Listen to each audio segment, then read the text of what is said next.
This is a video I wanted to make for a really long time. I've read most of George Saunders' short story collections and his one novel, and I loved his craft book for writers, A Swim in a Pond in the Rain. He has a lot of fantastic advice in this book, which is based entirely upon Russian writers. But what I've done is I've extracted the 9 universal laws of fiction that he references most often throughout the book. So in this video, we're going to go through those 9 laws and test every single one of them to see whether they can help us as fiction writers. Let's launch right into number 1, A.B.E. Always be escalating.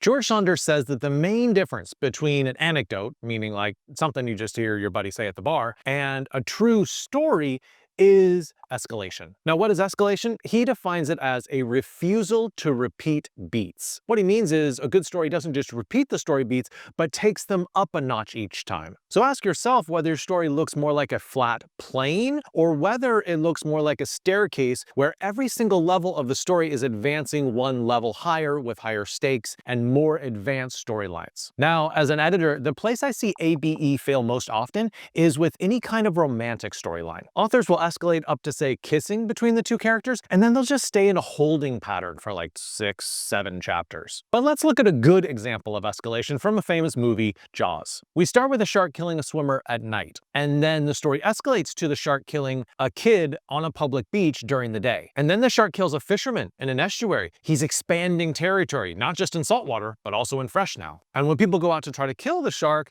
destroys their boat. So what happens? They escalate up to a bigger boat. And then the end of the storyline is an escalation of death. We don't just have minor unnamed characters die, we have the main characters die. Now, that's an example of escalation in terms of plot, but you can also have escalation in terms of details. Saunders brings up this short story by Leo Tolstoy called Master and Man. It's about 2 guys in a carriage in a snowstorm, battling against trying not to die, and they pass a shirt on a clothesline 4 times. And each time the shirt changes a little bit. First time, it's fluttering in the wind, meaning, oh, they might survive this snowstorm. Second time, it's hanging on by one sleeve and it's frozen, meaning, you might not make it. The third time, it's hanging on by a sleeve, but just barely. This is like their last chance to not go out again and actually survive. And then the fourth time, the shirt has fallen off the clothesline. Things are going to go badly for them. All right, so how do we rate Saunders' A.B.E. Always be escalating? I'm going to give it 3 thumbs up. This is clearly a good principle. Escalation applies to almost all storytelling you could imagine, and you should really be using it in your book. And by the way, if you need more help writing your book, I have 2 options for you. One, you could subscribe to my Bookfox Academy, which has 10 self-guided courses that will lead you through the process of writing a fantastic book. The second option is my newly launched Bookfox LAB, which is an intensive writing coaching program where you're getting feedback on your work every single week, where you're getting one-on-one coaching, and where you get access to my Bookfox method of novel writing. It is going to be absolutely wonderful. Join now before we run out of spots. Let's move on to the second universal law of fiction that Saunders talks about. It is number 2, Ruthless efficiency principle. Saunders says that every single piece in a story needs to have a purpose or else it doesn't belong. What that means is nothing in your story is there by chance, and that everything in your story needs to connect in a bigger sense to the other part of the story, to the larger story that you're telling. So take a second to look at something you've written and pinpoint some part of it and ask yourself, okay, does this have a purpose in my story? Now, if you find that a thing doesn't have a purpose, you have 2 options. 1, you can cut it. Just delete it. But 2, you also have the option of trying to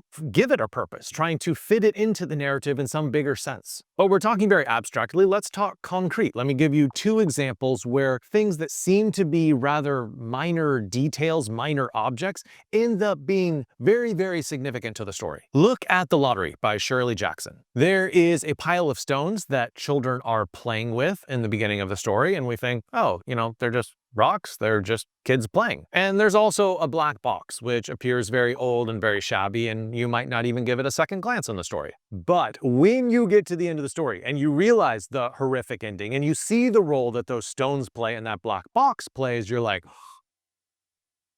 okay, those were very important. Those were crucial to the storyline. For another example, look at Clint Eastwood's movie, $1 Million Baby. This is a boxing movie, and he puts that stool into the ring probably 15 or 20 times during the movie, but you never notice it. You never notice it until you watch it a second time and you realize that the entire movie had been trying to tell you that this stool is the most important object in this movie, but you don't realize it until something horrific happens with that stool. Okay, so what do we rate Saunders' Ruthless efficiency principle as? I'm gonna give it 2 thumbs up. Very useful, very practical. You can apply this to your fiction.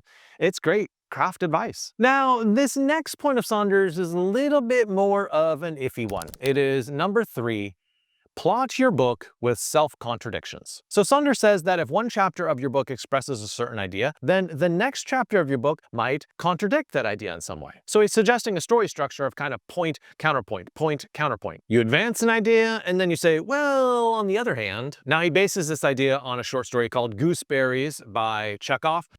Yeah, Saunders really loves Chekhov. But just to push back on this for a little second, I don't find that most fiction or stories work best when you apply the logic of nonfiction to them. Really, the idea of rhetoric and point and counterpoint, that's really dealing with ideas. That's more the realm of nonfiction. Now, could this be a kind of intriguing experimental format? Yeah, absolutely. But is it a universal law of fiction?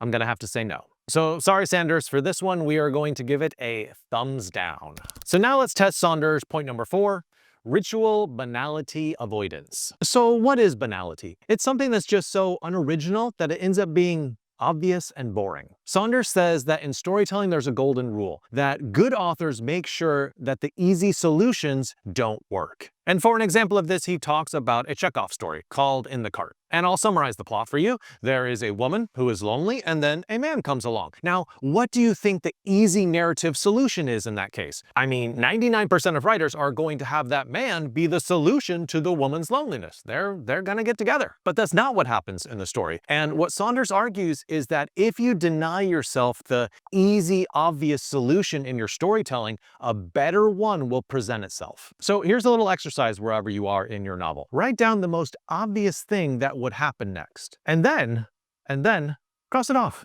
Don't do it, because that's the expected storyline. And what Saunders is saying, and spoiler alert, I think I agree with him on this, is that you want to find something that the reader can't tell. They can't anticipate what's going to happen. Okay, so what are we going to rate this piece of advice for Saunders? I am going to give it a solid 1 thumbs up. This is good advice. I don't have any disagreement with it. If you use this, this will help your fiction. This next point by Saunders is a really fun twist on a familiar phrase. It is number 5, Chekhov's river. So you guys know the principle of Chekhov's gun. If you show a gun on the mantle in the first act, then by the end of your story, that gun has to go off or else the reader's going to be disappointed. So Saunders says that Chekhov's river is about events, while Chekhov's gun is about objects. Chekhov's river says, don't have things happen for no reason in your story. And he says, once those things happen, you have to make them matter in some way. And he talks about that Chekhov story that we've already mentioned called In the Cart, where a woman has to cross a river. And unfortunately, as she crosses it, all the food that she's bought gets ruined by the river. Now, why does Chekhov include a river in this story? What's the point? But the point is, the woman had to experience a tragedy before she reaches the end of the story and has a kind of epiphany about how lucky she is to be alive. The end of that story wouldn't make sense without the tragedy of that river. Okay, so what would we rate this piece of advice? You know what? I give it 4 thumbs up. This is fantastic advice. Every single event in your novel must lead to something or else it doesn't belong. Now, this next one is a doozy. It is number 6, the Cornfeld Principle. So in Saunders' book, A Swim in the Pond in the Rain, he keeps on citing this movie producer called Stuart Cornfeld. And he mentions Cornfeld's principles about how to write a scene. Cornfeld has 2 very important principles. He says that every single scene needs to do both of these things. 1, be entertaining. And then 2, advance the plot. Now, writers hear a lot about that second one. Every single scene needs to advance the plot. And that's good advice, that's solid advice. But I think it's also great advice to make sure your scene is entertaining. Like, don't bore people. You can entertain people with dark humor, like in Dennis Johnson's Jesus' Son. You can entertain people with world building. Think of the pets as status symbol in Philip K. Dick's Do Androids Dream of Electric Sheep. You can entertain people with good dialogue. Think about the Royale with cheese in Pulp Fiction. So what do we rate this piece of advice? I am going to give it a solid 1 thumbs up. You should definitely remember these sort of core scene principles and remind yourself as you're going back to revise, like, are my scenes doing these 2 things? This next point by Saunders is a very foundational one to all storytelling. It is number 7, Create causality. Saunders tells us about Tolstoy and about two stories that Tolstoy wrote. When he was young, he published a short story called In the Snowstorm. And then 40 years later, using the same material, he published a story called Master and Man. Now, they're both about people in a blizzard, but one is a story based on happenstance. These two guys go out in a carriage and a snowstorm happens to them. But in the later story, it's a story based on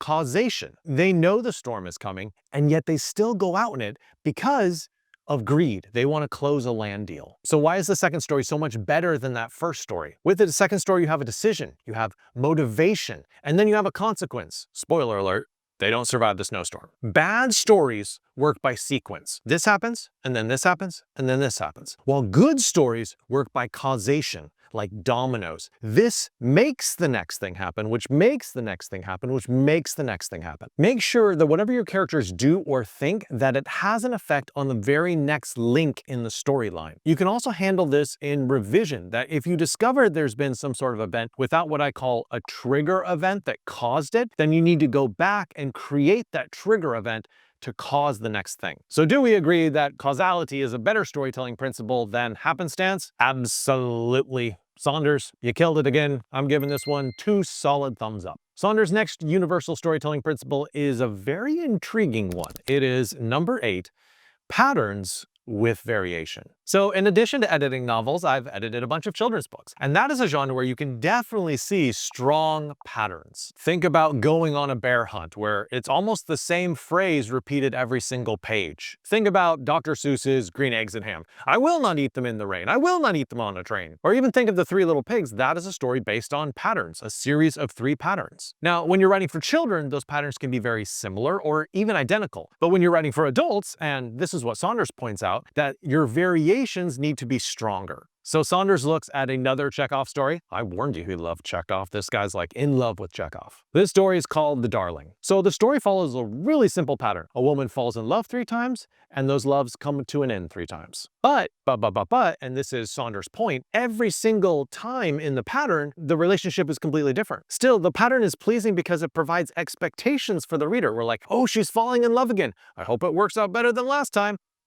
Oh, it didn't. For a more modern example of patterns in storytelling, look at The Edge of Tomorrow with Tom Cruise. Tom Cruise repeats the exact same battle scenario again and again and again, but there's plenty of variation, right? Sometimes he dies really early, sometimes he dies late, sometimes he tries different things, makes different alliances, goes different directions. It's a pattern. He's going back to the same war every single time, but every single time there's enough variation where it's entertaining. The storytelling principle works because of deep human psychology. This is called variable rewards. This is what works in casinos. You don't know whether you're going to win, you don't know whether you're going to lose your money. And it works in video games as well. You don't know whether you're going to win the prize or whether you're not going to win the prize. And here's a little exercise for you. Try writing a short story or even say a chapter in your novel where the same thing happens 3 times but with variations every single time. And what are we going to rate this patterns with variation? I think this is 4 thumbs up. Yeah, it's fantastic.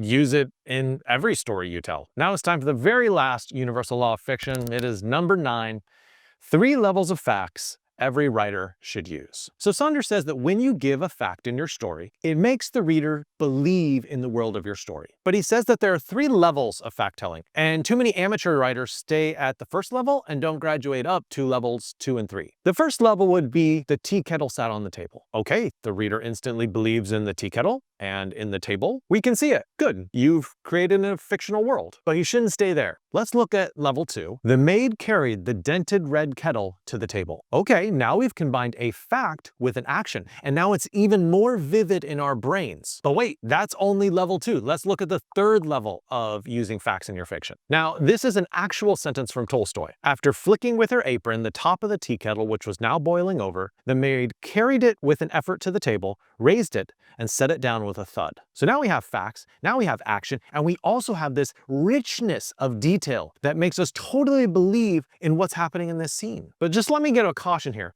You can absolutely have too many details, and that will ruin the experience because the reader just gets bogged down in all of that and they can't get to the juiciness of the story. You have to balance facts with pacing. Also, remember that movies are always going to have the edge over us book writers when it comes to details and richness of visual senses. So don't try to compete with them, right? Your novel shouldn't be in competition with the movie. Your novel should be in competition with other novels, and it should be the best novel it can be rather than an imitation of a movie. So what do we rate this piece of advice by Saunders? I'm giving it a 2 solid thumbs up.